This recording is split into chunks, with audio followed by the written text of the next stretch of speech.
종합제TV 시청자 여러분 안녕하십니까. 2021년 8월 2일입니다.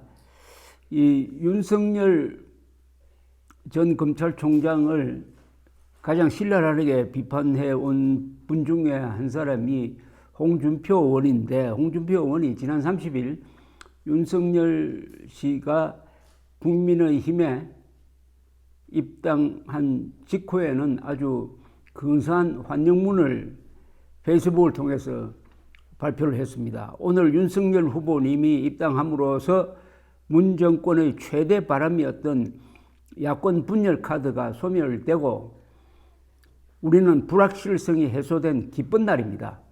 윤석열 후보님의 입당을 환영합니다. 앞으로 경선 과정에서 치열하게 상호 검증하고 정책 대결을 펼쳐 무결점 후보가 본선에 나가 원팀으로 반드시 정권 교체를 이루도록 합시다. 윤석열 후보님의 입당을 거듭 환영합니다. 좋은 덕담입니다. 오늘 있었던 입당식에서 이준석 당대표는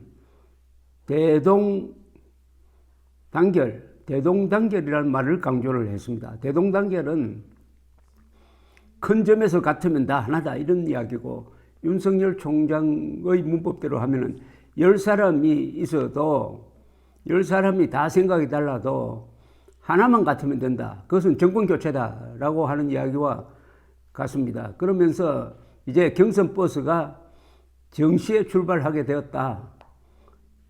그리고 목표는 정권 교체겠죠. 내년 3월 9일에 잘 도착할 수 있도록 힘을 쓰겠다.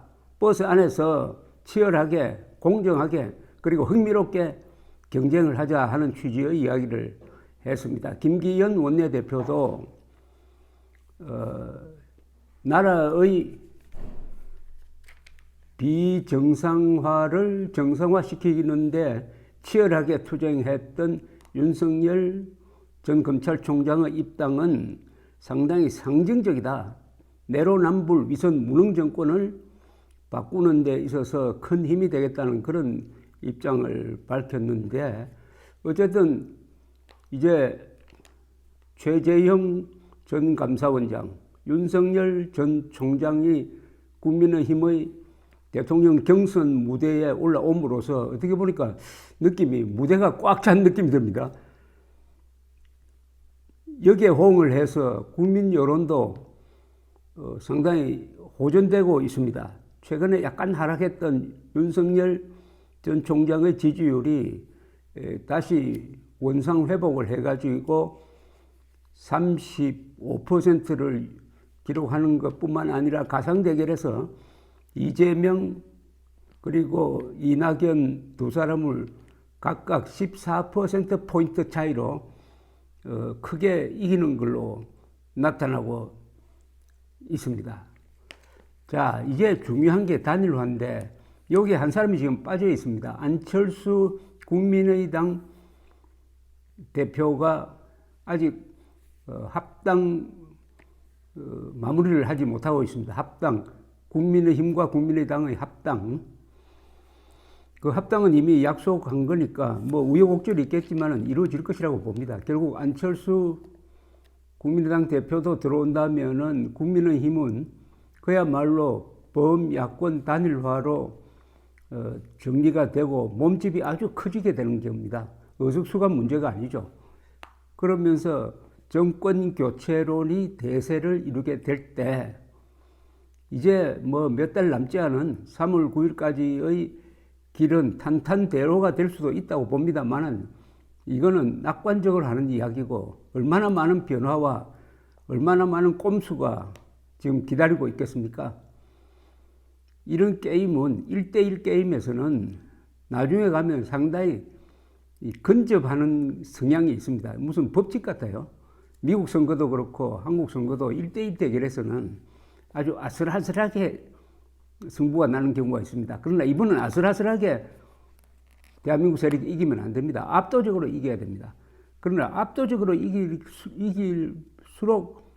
이기기 위해서일수록 절박하게 우리가 지고 있을지 모른다는 절박감으로 가야 합니다. 이 두 가지 생각이 같이 있어야 됩니다. 하나는 자신감도 있어야 되고 절박감도 있어야 됩니다. 이게 양면성이 있지만은 두 가지 감정을 같이 가지는 그게 바로 인간의 지혜가 아니겠습니까? 자, 이제 단일화는 정리가 거의 되어 가고 있다고 보여집니다. 다만 여기서 국민의힘이 가지고 있는 카드를 지금 쓰지 않는 게 있습니다. 그것은 바로 드루킹 사건입니다. 2017년 대통령 선거가 역사상 최대 규모의 부정선거였다. 그렇다면 민주당은 후보를 낼 자격이 없다 하는 이 문제를 점점 더 큰 이슈로 키워야 하는데 이 국민의힘이 그런 점에서 부족한 면이 있습니다. 왜냐하면 국민의힘은 지금 원내 중심 정당으로 되어 있어가지고 원외 세력이 약합니다. 원외 세력이라는 것은 역시 거리로 나오고 행동하고 하는 이런 옛날로 말하면 아스팔트 우파인데 그런 세력을 태극기 세력이라고 매도하면서 스스로 멀리하려는 경향이 있어 보입니다. 그 원인 제공은 4.15 부정선거가 있었다는 4.15 지난 총선이 개표 부정에 의한 조작이라는 이거 좀 황당무계한 주장을 한 사람들의 귀책 사유가 상당 부분 있는 건 사실이지만은 그 사람들 빼고 정상적 그래도 숫자로야 그런 음모론보다는 음모론에 넘어가지 않는 행동 우파가 더 많은 거죠. 그런 사람들과의 연대가 전혀 없이 끊어져 버렸다는 것은 참으로 안타까운 일입니다. 근데 정당으로 이야기하면은 고영주 변호사가 대표로 있는 자유민주당 같은 정당은 국민의힘과 같이 손을 잡을 만한 정당인데 그 어떤 움직임도 보이지 않는 것이 안타깝습니다. 그러니까 국민의힘은 큰 문제가 생겨도 이것을 확산시킬 능력이 없습니다. 그 확산은 역시 몸으로 때워야 되는 겁니다. 거리, 광장에서의 행동을 통해서 국민들에게 드루킹 부정선거가 얼마나 심각한 것인지를 알 수 있는데 그냥 편하게 페이스북에 논평 몇 자 써가지고는 안 되죠. 또 하나 국민의힘이 꼭 챙겨야 될 이 북핵 문제, 안보 문제, 국방 문제에 대해서 큰 정리를 하지 못하고 있습니다. 큰 정책 대안을 내지 못하고 있습니다.